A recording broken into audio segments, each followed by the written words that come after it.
explain to, Australopithecus what a satellite is. Yeah, yeah, yeah. I mean, yes. I mean, if you think about our brains, they are ultimately, what are they? They're just a distributed network of cells connected by neurons, and I mean, they're very complicated, but they are a colony of things that are autonomous in a sense, and they're communicating with each other.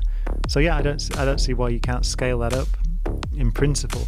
I mean, I should just the caveat is always that we don't know about this. Yeah, it's just not understood.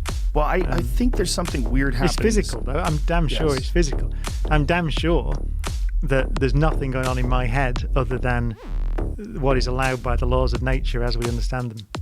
So eliminating woo, you mean? The idea of a soul being some sort of a divine thing that's inside the housing of the body. Yeah, I mean, I would say we can rule that out, actually. I've argued in the past. How do you rule it out? I've argued we can rule that out in the following manner. So here's my arm, right? So it's made of electrons and protons and neutrons.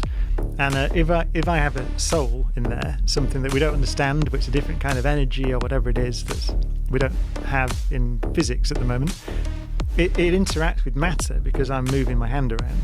So whatever it is, it's something that interacts very strongly with matter. But if you look at the history of particle physics in particular, which is the study of matter, we spent decades making high precision measurements of how matter behaves and interacts. And we look, for example, for a fifth force of nature. So we know 4 forces: the gravity, the 2 nuclear forces, called the weak and strong nuclear forces, and electromagnetism. And that's what we know exists. And we look for another one with ultra high precision, and we don't see any evidence of it. So I would claim that we know how matter interacts at these energies, so room temperature now, these energies, we know how matter interacts very precisely. And so if you want to suggest there's something else that interacts with matter strongly, then I would say that it's ruled out.